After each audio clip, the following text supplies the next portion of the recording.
Wabarakatuh.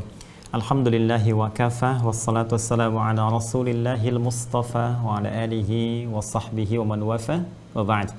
Faya ahbaballahi wa ahbaba rasulihi sallallahu alaihi wasallam, usi nafsi wa iyyakum bitaqwallahi faqad fazal muttaqun fala tamutunna illa wa antum muslimun. Faqala ta'ala ya ayyuhalladzina amanu taqullaha haqqa tuqatih wa la tamutunna illa wa antum muslimun. Saudara-saudariku, berjumpa kembali dalam kajian Aqsa Al-Quran Sunnah Solution. Kami ingatkan kembali bahwa pada saat ini kita telah masuki penanggalan 14 Rajab 1442 Hijrah, bertepatan dengan masih di tanggal 25 Februari 2021. Semoga Allah Subhanahu wa Ta'ala senantiasa menyayangi kita, merahmati kita, dan mengampuni segala dosa-dosa kita. Baiklah, kita akan kembali kepada kajian tafsir kita setelah saya mengingatkan bahwa setiap pekan kita coba bagi sesi diskusi, sesi mengaji, dan kemarin kita selingi dengan sesi pembahasan tentang keutamaan dan segala yang terkait dengan bulan Rajab. Sebelumnya sekali lagi, semoga Allah memberikan petunjuk kepada kita sehingga bisa mempelajari isi Al-Quran dengan benar seperti yang Allah inginkan dan mengamalkan seperti yang Rasulullah SAW tunjukkan kepada kita dan mendapatkan tentunya keberkahan dan pahala dari Allah Subhanahu wa Ta'ala. Bismillahirrahmanirrahim. Mari kita mulai. A'udzu billahi minasyaitonir rajim bersama surah Al-Baqarah di ayat yang ke-20. Allah berfirman, ya ayyuhan nasu a'budu rabbakumul ladzi khalaqakum walladzina min qablikum la'allakum tattaqun. Saya ulangi, ya ayyuhan nasu a'budu rabbakumul ladzi khalaqakum walladzina min qablikum la'allakum tattaqun. Hai seluruh manusia tanpa kecuali, sembahlah, beribadahlah kepada Allah Subhanahu wa Ta'ala, yaitu Rabbmu yang telah menciptakan kalian dan generasi sebelum kalian dengan tujuan supaya kalian mampu menjadi pribadi yang bertakwa. Sebelum sampai kepada pembahasan ayat ini, yaitu ayat ke-20 di surah Al-Baqarah, mohon izin berkenan untuk mengingatkan kembali bahwa dari ayat pertama sampai dengan ayat ke-20 di surah Al-Baqarah, Allah membuka dan menerangkan tentang klasifikasi manusia yang berinteraksi secara sosial dalam kehidupannya. Dan pada konteks ini akan ditemukan 3 golongan manusia utama, yaitu pertama, ini semua dalam pandangan Allah Subhanahu wa Ta'ala, yaitu golongan pertama, golongan yang langsung disebutkan oleh Al-Quran sebagai golongan yang mendapatkan petunjuk dari Allah, orang-orang istimewa yang bahkan dijamin oleh Allah Subhanahu wa Ta'ala seluruh aktivitasnya akan diberikan kemudahan-kemudahan dan titian kesuksesan serta kebahagiaan, bahkan hingga kembali kepada Allah Subhanahu wa Ta'ala. Paparan ini ada di ayat yang pertama sampai dengan ayat yang kelima. Karena itu, dalam konteks pergaulan kita, saya ingin mengingatkan, berusahalah untuk coba mencari partner, kawan, dan lingkungan kehidupan kita pada golongan yang pertama ini. Entah itu dalam kehidupan di rumah tangga, mencari pasangan, atau bahkan hidup bertetangga, mencari tempat tinggal, atau bahkan mencari pekerjaan di mana tempat Anda untuk beraktivitas, mencari sesuap nasi, berusaha untuk bekerja, pun demikian dalam konteks yang lebih luas dalam interaksi sosial kita. Maka cari golongan yang pertama ini, yaitu golongan yang punya kualifikasi takwa. Tentu yang pertama dia punya ciri beriman, bukan sekedar iman di lisannya saja, tapi dia buktikan dengan amal soleh. Karena iman mendorong kepada perbuatan-perbuatan baik. Maka lihat di antara yang beriman itu, orang-orang yang membuktikan imannya dengan pendekatan kepada Allah. Yang pertama lewat ibadah ritual. Wa yuqimunas shalah. Cek salat mereka.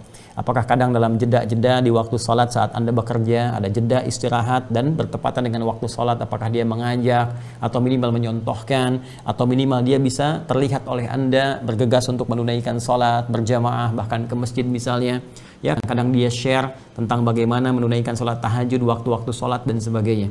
Kemudian dia punya jiwa sosial yang baik, senang berbagi, wa mimma razaqnahum yunfiqun.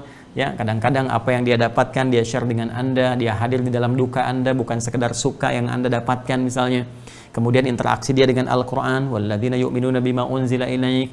Dan puncaknya adalah bagaimana kemudian dia senantiasa mengingatkan Anda akan kehidupan akhirat yang abadi, dunia sementara. Kadang-kadang menasihati Anda, awas jangan sampai terlalu loba dalam kehidupan dunia, mengejar jabatan, lupa kemudian akan maaf sekali hisab kita di hadapan Allah Subhanahu wa Ta'ala, mengejar harta benda, lupa bahwa kita akan dihisab, sehingga lupa dengan ibadah dan seterusnya. Maka ini golongan terbaik. Ya, yang kedua adalah antitesis dari golongan pertama yang jiwanya belum terhubung secara langsung kepada Allah Subhanahu wa taala. Dia menutup dirinya sehingga sulit untuk terhubung dengan Allah dalam konteks keimanannya. Lawan dari iman itu kufur, maka orang yang disebut dengan kafir, perbuatannya disebut dengan kafar. Nah, orang-orang ini adalah otomatis paradoks dari golongan yang pertama. Dia menutup dirinya dari Allah Subhanahu wa taala. Karena itu tugas kita mencoba untuk mendoakan mereka, mendakwahi dengan cara yang lembut, dengan akhlak kita, dengan menunjukkan ya sifat-sifat keislaman kita. Orang Islam itu jujur, orang Islam tidak korupsi, orang Islam tuturnya baik, orang Islam berbagi dalam kebaikan, tegas pada hal-hal yang menyimpang, ya kan? Tegas pada tindakan-tindakan kotor, tegas tidak korupsi, tegas tidak nyogok, tegas tidak mencuri, tegas tidak menipu dan sebagainya. Saat yang bersamaan dia santun, dia baik, ya, dia gemar berbagi dalam kebaikan, tunjukkan itu supaya menjadi jalan untuk mendapatkan hidayah dengan izin Allah Subhanahu wa taala. Ya, kita berusaha untuk mencoba menampilkan nilai keislaman, mendoakan supaya mereka tidak hadir dalam ancaman Allah Subhanahu wa taala. Yang tegas Allah sampaikan, kalau mereka nggak mau dengar dengan pendengaran mereka, tak bisa melihat, tertutup penglihatan mereka, atau nggak mau mencerna dengan akal pikiran mereka, maka diancam. Ya, walahum adzabun azim, diancam dengan siksa yang sangat besar. Tentunya kita merasakan rasa kasih sayang di antara mungkin ada kawan-kawan kita, tetangga kita, kerabat kita. Dengan rasa sayang ini kadang olahraga bersama-sama, sepedaan bareng-bareng, gitu kan? Kadang-kadang makan di kantin yang sama. Kita mendoakan supaya dengan itu semua mendapatkan rahmat dan hidayah Allah Subhanahu wa taala. Itu poin. Kemudian yang ketiga, golongan yang penting untuk kita waspadai adalah golongan yang menuturkan dengan lisannya, menuliskan dengan tangannya, ya tertulis di tintanya, bahkan di KTP-nya sebagai seorang muslim, dan mengatakan dengan lisannya beriman, tapi perilakunya justru sangat berbanding terbalik dengan klaim di lisannya. Suasana hati dengan perilakunya sangat berbeda jauh. Bahkan mohon maaf, apa yang ia katakan beriman ternyata tindakannya jauh dari imannya. Bahkan seringkali menyoal imannya. Bukan hanya iman orang lain, iman sendirinya pun disoal. Dengan keislamannya disoal, sedangkan dia mengatakan dirinya muslim. Maka orang-orang ini sedang terkontaminasi dengan virus nifak. Hati-hati, yang orang yang disebut dengan munafik. Pun golongan ketiga ini pun oleh Al-Quran masih diberikan kesempatan untuk mendapatkan ya taubat kepada Allah Subhanahu wa taala, peluang untuk kembali kepada jalan-jalan kebaikan. Bahkan Allah menawarkan jika mereka benar memperbaiki diri, mereka akan disamakan dengan golongan orang beriman yang lain yang mendapatkan rahmat Allah Subhanahu wa taala. Maka hati-hati, sifat nifak ini bisa masuk dalam konteks kehidupan duniawi dan paling fatal dalam konteks kehidupan ukhrawi, konteks akhirat. Ya, konteks duniawi misalnya kalau berjanji dia mengingkari, kalau berkata-kata dia seringkali berdusta, kalau dipercaya dia berkhianat, itu sifat nifak. Dan kalau dibawa dalam konteks kehidupan kita, di bisnis misalnya ingkar janji bahaya. Ya, dalam kehidupan sehari-hari diberikan amanah misalnya berkhianat di jabatan, di kedudukan, atau bahkan dalam kehidupan interaksi sosial kita. Ya, jadi guru misalnya nggak sama antara yang dikatakan dengan perbuatannya, itu berbahaya juga. Ya, karena itu dalam konteks keduniaan ini jadi berbahaya, apalagi dalam konteks akhirat. Orang-orang yang tidak taubat, nggak mau kembali, bahkan cenderung menikmati itu muaranya sangat berbahaya karena Allah menjanjikan neraka jahanam tempat pulangnya di tempat yang paling dangkal. Ya, di tempat yang paling dangkal. Karena itu, dari tiga golongan ini, penting bagi kita untuk memetakkan cara kita berinteraksi, mencari golongan terbaik, tapi sekaligus mendakwahi dan mendoakan dua golongan yang lainnya. Nah, tiga golongan ini, teman-teman sekalian, baik orang-orang yang muttaqin spesial, ataupun orang-orang yang kafaru, masih ingkar, menutup dirinya dari Allah Subhanahu wa taala, ataupun orang-orang yang munafiqun, ya, hipokrit mereka, antara apa yang mereka klaim dengan apa yang mereka tampilkan dari perilaku tidak sama. Nah, semua golongan ini, sepanjang mereka bernama manusia dan beraktivitas, itu dinamai dengan an-nas. Ingat ya, nas. Karena nama manusia yang pernah sering kali saya utarakan, setidaknya disebut dengan 5 nama dalam Al-Quran.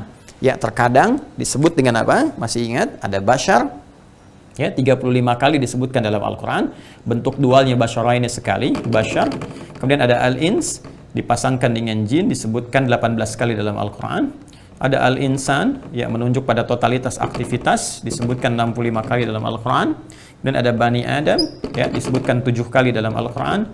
Dan juga ada yang disebutkan dengan Nas, An-Nas, kurang lebih 241 kali disebutkan dalam Al-Quran.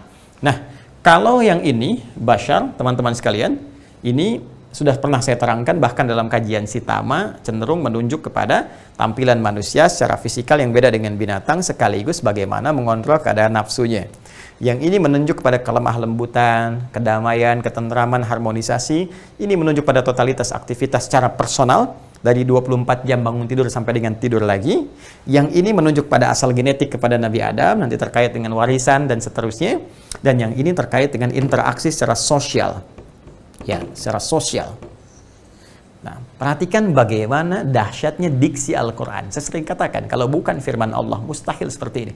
Setelah Allah menguraikan aktivitas interaksi manusia secara sosial dalam kehidupan, yang memungkinkan ia bertemu, bertatap dengan 3 golongan tadi, maka yang disentuh diksinya menggunakan kata annas. Allah tidak mengatakan, ya ayyuhal bashar.